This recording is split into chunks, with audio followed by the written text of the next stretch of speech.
Bismillahirrahmanirrahim. Assalamualaikum warahmatullahi wabarakatuh.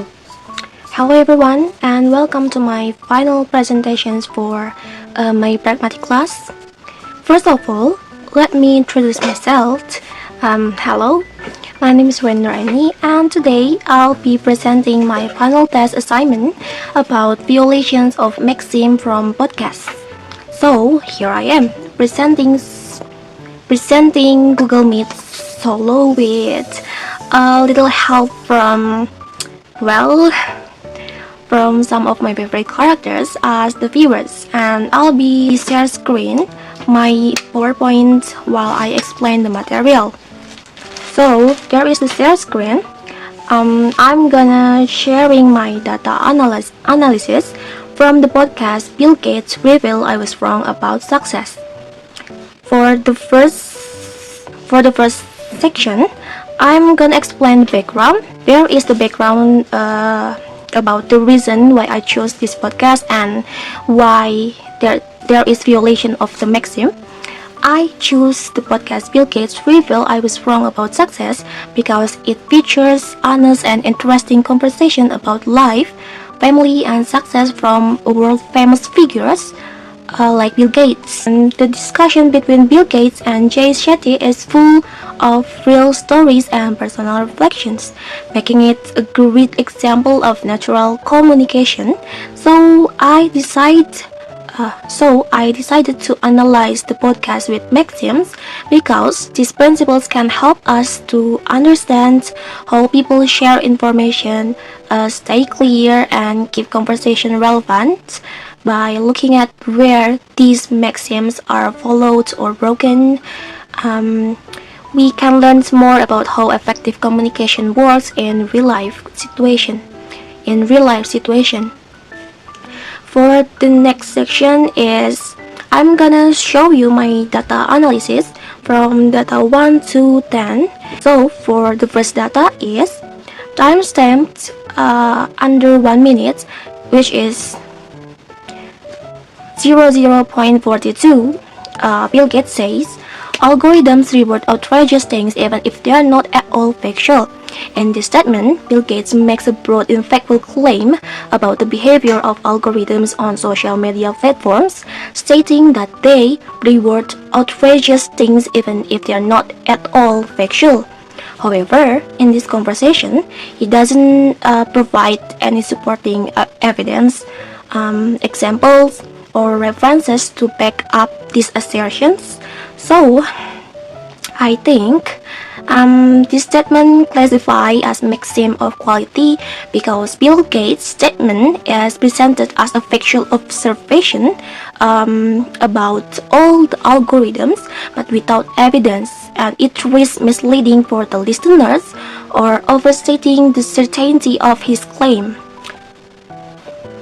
For the next data is a timestamp minutes 4.32 to 5.45. Jay asks, you say that they, your parents, accepted that you were different from your peers, and I was wondering in what way. How did you know that they had seen that and accepted that? So, Bill Gates answered, I had one experience where I worked on a report about the state of Delaware, and I ended up doing this 200-page report with the grid would cover while the other kids turned in 5 or 10-page reports, and it was very embarrassing that I thought, whoa, did I kind of overdo these things, and yet that ability to concentrate would hold me in a good state in terms of reading long books and applying that concentrations and curiosity first to cards, then the math, and then finally the software, and how will software change the world. So, in this statement, Bill's answer contains much more detail than necessary. He describes the reports, his embarrassment, and how his concentration helped in other areas when a brief example will be enough. And I think it violates the maxim of quantity because he provides excessive information, making the response longer and more elaborate than needed to answer the specific question. So it is maxim of quantity. And the next data is In minute 11.45 to 12.22, Jay asks, when did you feel that you reached that, or do you feel you've reached that your mother had expectation? Well, unfortunately, my mom passed away in her early 60s. She got breast cancer, and so I had gotten married 6 months before she passed away. So she never got to see that I tried to follow her example as a parent. She never got to see the foundation get going. My dad actually ran the foundation and got it off to a fantastic start, so he was involved, but her sort of dictate about, okay, if you are successful, you have to give back. It's a shame that she didn't get to kind of participate and see that. So, in this data, I think it is maxim of quantity because Bill gives extra detail like about his mother's death, marriage, and foundation rather than a concise answer. The extra info is not destructive, but it's more than necessary. And the next violations is maxim of relation because this example somewhat related but not a direct answer to the specific question. I mean, Bill's answer is related, but it doesn't directly answer to when or if parts of the question that Jay asks. The response is emotionally relevant, but not fully on point. So, for this data, the violation is maxim of quantity and maxim of relation. So, for the next data is in minutes 12.41 to 13.7, Jay asks, do you still feel that today that it's almost like her voice in your head and she is present in that way? Bill's answer, oh, absolutely. The sense I have of, okay, I've got to do this and do that, well, that, really came from her. My dad more set the example of being calm and thoughtful. Also great values, but much it wasn't through the interactions. He would, leave pretty early, and if my mom had to escalate to call him in, you better give in. So, in this statement, Bill's response begins with a direct agreement, like, oh, absolutely, which sounds relevant. However, instead of staying focused on the idea of his mother's presence or influence in his mind, he shifts into a story about his father's personality and discipline style. This distracts from the main topic of the question, which basically asks about his mother's lingering influence. Because of that, this answer violates the maxim of relation, as it strays from the main point of the question. It also violates the maxim of manner because his storytelling is somewhat disorganized because he jumps from her voice in my head to my dad being calm to early mornings to family discipline, making it harder for the listeners to follow the connection clearly. For the next data is in minutes 14.10 to 14.59, Jay asks, what was your biggest realization about your father from writing this book? Bill's answer, his values. Even the exchange with my mom before they get married, one of his dreams was to be the federal judge, and that was over to him, and because his law firm would have had great difficulty, he said, no, that would hurt my colleges, so I'm not going to do that. And I had written him a note saying, gosh, I hope it's not because you had to pay all that tuitions that you're not getting to do this. And I'd forgotten he'd written me back such a nice note. So, in digging through, I'm amazed we end up keeping those things. It was so touching to me. In this statement, Bill's answer drifts into anecdotes about his father's career, decisions, and a note. Rather than directly stating his biggest realization, I think this violates the maxim of relation because while related, it doesn't directly answer a specific question and instead focus on background stories. So I think it's the maxim of relation. For the next data is in minutes In minutes 15.4 to 15.39, Jay asked what was it like finding that reply, forgetting that he had replied.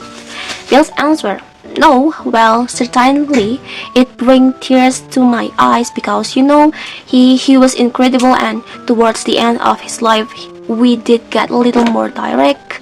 So, in this statement, Jay asked about a very specific moment, like how Bill felt when he found the reply he had forgotten about. This is like a targeted emotional question aiming at the person's reactions or memory, but Bill's answer turns into a general reflection.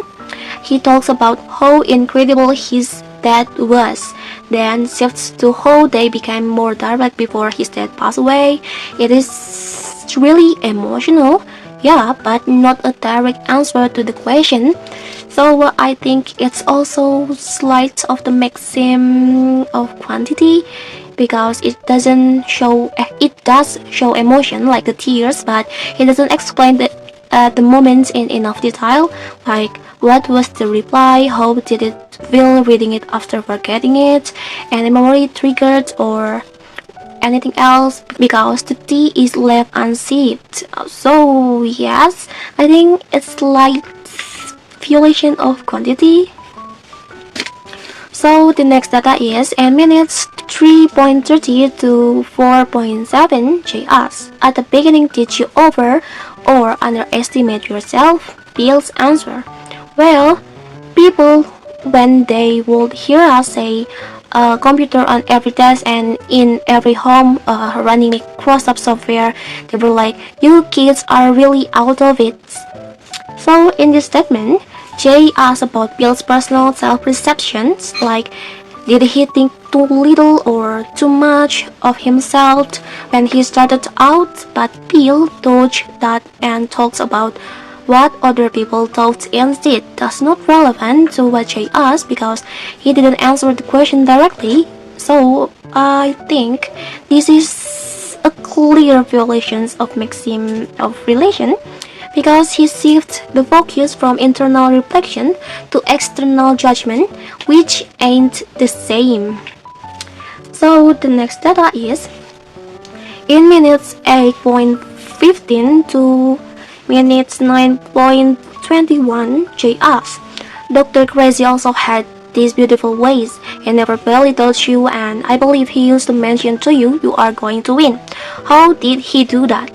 So Bill's answer, I thought, I need to be so clever to win, and I'm going to apply all this energy to win. And so the idea is when he says, no, you are going to win, it's like, oh, I see, it's not because I'm clever, it's because it's us, they care for me and they are trying, to help me, and, their main concern is, am I ready, to go out in the world, and if I have capabilities, will I develop those and use those? And my mom always had a way of kind of pushing me to do more.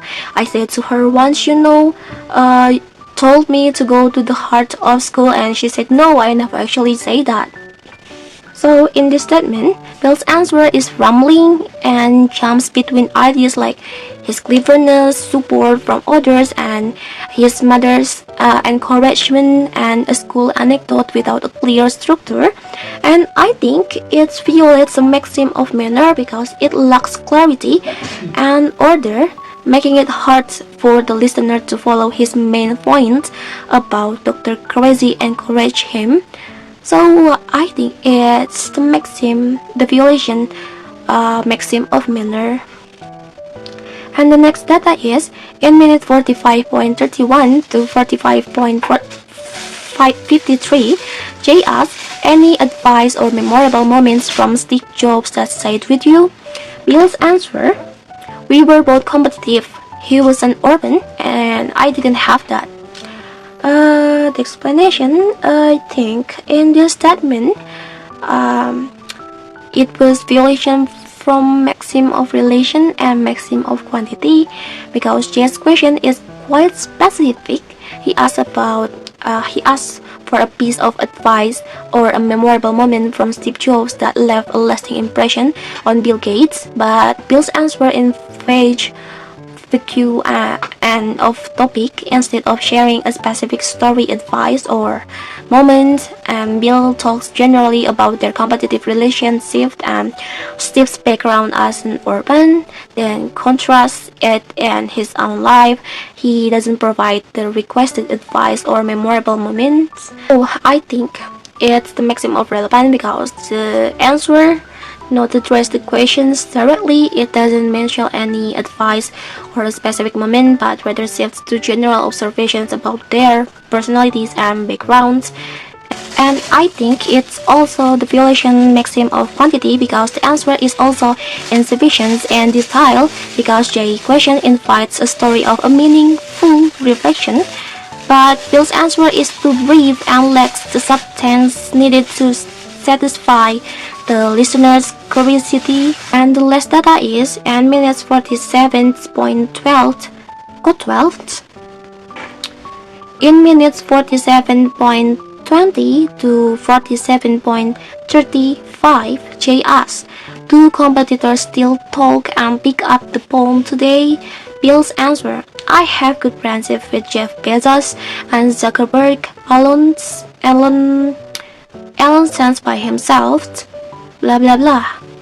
So, I think in this statement, it's violation from maxim of relevance or relation because J question is about the current practice among competitors in the technology industry, whether they still communicate and have direct conversation, like pick up the phones or else in today's context. But Bill's answer instead shifts the focus to his personal relationships with specific individuals like Jeff Bezos, Mark Zuckerberg, Elon Musk, rather than describing the broader industry practice or giving an example of such a communication happening today. He doesn't clarify if these conversations are about business, if they are frequent, or if this is a norm among competitors. So the answer is anecdotal and personal, not general or directly responsive.